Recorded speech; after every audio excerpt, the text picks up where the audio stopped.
இன்று மெட்ராஸ் உயர்நீதிமன்ற மதுரை கிளையில அஜித்குமார் கொல்லப்பட்ட சம்பவத்தை தொடர்ந்து தொடுக்கப்பட்ட ஒரு பில்லுல எஸ்எம்எஸ்ஜே மற்றும் மரியா கிளேட் அவர்களுடைய பெஞ்ச்ல வந்த ஒரு வழக்கு. இந்த வழக்குல நீதிபதி கேட்ட கேள்வி என்ன, அண்ட் முக்கியமா தமிழக அரசு கொடுத்த ரிப்ளை என்ன, அண்ட் இதுல போஸ்ட்மார்ட்டத்துல ஒரு சில விஷயத்தை பத்தி நீதிமன்றம் கேள்வி எழுப்புகிற நிலையில பார்க்க போறோம் இந்த பதிவுல.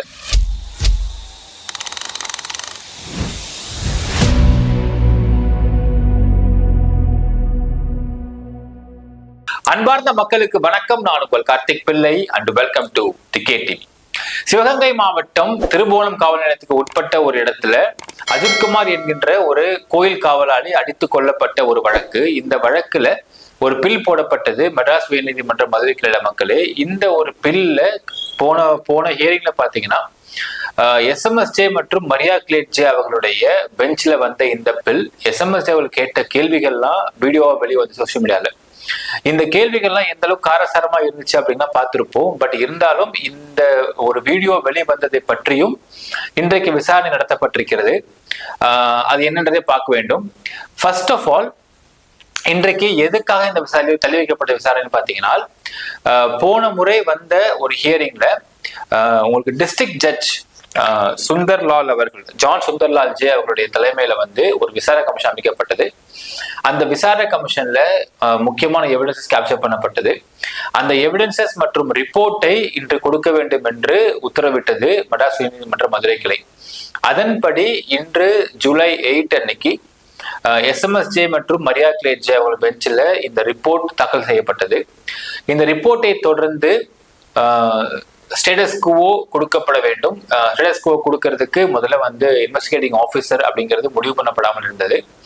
எல்லாத்துக்கும் மேல ஸ்டேட் கொடுத்த ஒரு ரிப்ளை தான் இங்க பெருசா பார்க்கப்படுகின்றது. என்னன்னு பாத்தீங்கன்னா, அதாவது ஒரு வார்த்தை சொல்லுவாங்க மக்களே, scissors wife must be above suspicion சொல்லுவாங்க. அதாவது எங்களை நீங்க சீசருடைய ஒய்ஃபை வந்து சந்தேகப்படக்கூடாதுன்றதுக்காக அவசரமா சில முடிவு எடுத்து அவங்களதான் வந்து அது சஸ்பிஷனுக்கு அப்பாட்ல வச்சிருவாங்கன்னு ஒரு வார்த்தை சொல்லுவாங்க இங்கிலீஷ்ல. அந்த மாதிரி இங்க தமிழக அரசு மேல குற்றம் சொல்லக்கூடாது அப்படிங்கிறதுக்காக இந்த வழக்குல ப்ராப்பரா சிபிஐ என்கொயரிக்கு அவங்க தமிழக அரசே டிரான்ஸ்ஃபர் பண்ணிட்டாங்க அப்படின்னு தாக்கல் செய்யப்பட்டிருக்கிறது அவங்களுடைய ரிப்ளைல. ஒண்ணு.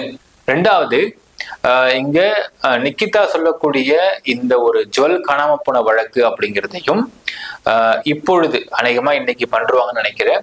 ஒரு புது ஜிஓ ஒன்று பாஸ் பண்ணி அதையும் சிபிஐக்கு டிரான்ஸ்ஃபர் பண்ண தமிழக அரசு பண்ணிடும் அப்படின்னு அவங்க ரிப்போர்ட்ல கொடுத்துருக்குறாங்க.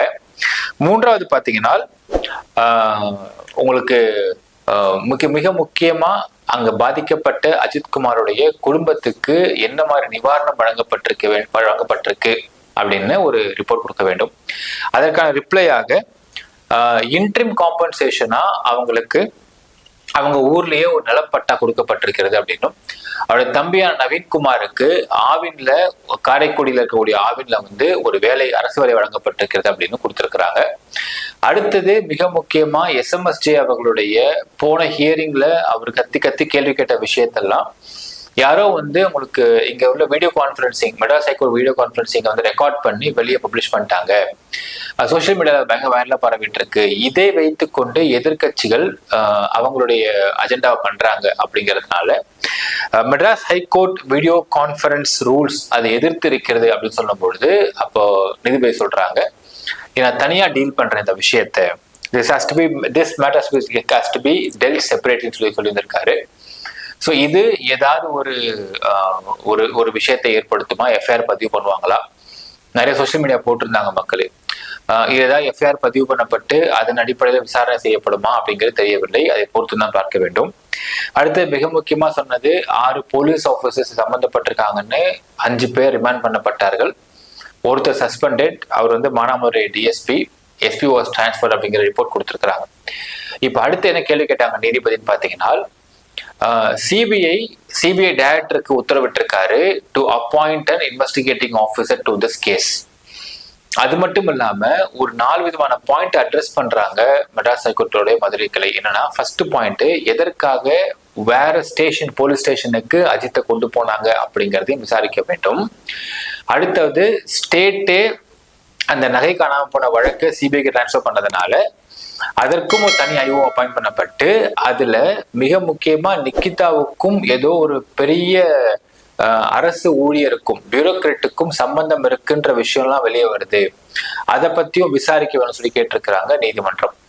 ஆனா இதை போலீஸ் மறுக்கிறாங்க. இருந்தாலும் நீதிமன்றம் ஒரு ஸ்பெஷல் டீமை வந்து எஃப்ஐஆரே போடாத ஒரு வழக்குல டிப்ளாய் பண்றாங்கன்னா அன்லஸ் அண்ட் அன்டில் அது ஒரு மிகப்பெரிய பியூரோக்ராட்டுடைய தலையிடம் நடக்கிறதுக்கு வாய்ப்பே கிடையாது. அது யார் இந்த பியூரோக்ராட்டு, எதுக்கு அதை பண்ணாங்க அப்படிங்கிறதையும் சிபிஐ விசாரிக்க வேணும்னு சொல்லிட்டு உத்தரவிட்டிருக்காரு. அது மட்டும் இல்லாம நகை காணாம போன வழக்கு உண்மைதானா அப்படிங்கிறதையும் இங்க வந்து ஒரு பெரிய கருத்து இருக்கிறது. ஏன்னால் உங்களுக்கு யூஸ்வலான ஒரு அப்சர்வேஷன்ஸை வச்சு நாம் அனலைஸ் பண்ணும் பொழுது நகை எப்படி எடுத்திருக்க முடியுன்ற ஒரு கேள்வி. ஏன்னா அவங்க அந்த அம்மா சொல்றாங்க, நிகிதா சொல்றாங்க, நாங்க பேக்குக்கு உள்ள வச்சிருந்தோம் அப்படிங்கிறாங்க. காரை வந்து கொண்டு போய் பார்க் பண்ணது அஜித்குமார் கிடையாது, டிரைவர் ஆட்டோ டிரைவர் தான் பார்க் பண்றாரு. திருப்பி கொண்டு வந்ததும் வேற டிரைவர் கொண்டு வராரு. அப்போ 2 ஆட்டோ டிரைவரையும் விசாரிக்கும் பொழுது சஸ்பிஷன்ஸ் இல்லைன்னு சொல்லிட்டு வெளியே அனுப்பிடுறாங்க. ஆனா அஜித்குமாரை மட்டும் இதுல வந்து கைது பண்ணப்படும்படி அரெஸ்ட் அதாவது இல்லீகல் அரெஸ்ட்னு சொல்லணும், அவரை வந்து அடிச்சு துன்புறுத்திருக்காங்க. அப்படிங்கும் பொழுது இவரு அந்த 500 ரூபாய் 200 ரூபாய் அப்படின்னு கேட்டு நிகிதா கிட்ட அந்த கிளம்புறப்போ பண்ண அந்த ஒரு வாக்குவாதம் தான் இதை வந்து ஈகோ கிளாஷா இது இப்படி ஒரு பொய்யான புகாரை கொடுக்க வச்சிருக்கா. இன்ஃபேக்ட் ஒரு விஷயம் யோசிக்கணும் மக்களே, நிகிதாவுடைய இது ஒரு கேம் பிளானாக இருந்தால் நிகிதா எந்த ஒரு உயரதிகாரி கிட்ட சொல்லி இந்த ஒரு வழக்கை போட சொல்லி அஜித்குமாரை வந்து கூப்பிட்டு விசாரணைன்ற பேர்ல அடிக்க சொல்லாங்களோ அது அந்த உயரதிகாரி தெரியாம கூட இருந்திருக்கலாம். நிகிதா சொல்றது உண்மைன்னு கூட நம்பி அந்த விஷயத்த பண்ணிருக்கலாம். ஸோ அது என்னன்றது விசாரணையில வெளிவரும். ஏன்னா அதுவும் சிபிஐக்கு இப்போ டிரான்ஸ்ஃபர் பண்ணப்படுகின்றது. இன்னொரு மிக முக்கியமான விஷயம் என்ன விவாதிக்கப்பட்டதுன்னு பாத்தீங்கன்னா, போஸ்ட்மார்ட்டம் ரிப்போர்ட் விவாதிக்கப்பட்டிருக்கிறது.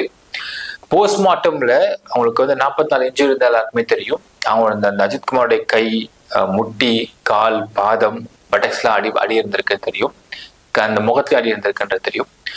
அண்ட் போஸ்ட்மார்ட்டம் பண்ண ரிப்போர்ட்ல வந்து இன்னொரு தகவல், செரிப்ரல் கன்ஜஷன்ஸ் அப்படிங்கிற வார்த்தையை உபயோகப்படுத்தப்பட்டிருக்கிறனால் எக்ஸசிவ் அக்யூமுலேஷன் ஆஃப் பிளட் இந்த பிரெயின் வந்திருக்கு. இது ஏன் ஏற்படும் பார்த்தா, தலையில அதிகப்படியான அடிச்சிருந்தா, ஒரு ட்ரமாட்டிக் பிரெயின் இன்ஜுரி இருந்திருந்தா இது லீட் பண்ணிருக்கும் அப்படின்னு சொல்லப்படுது.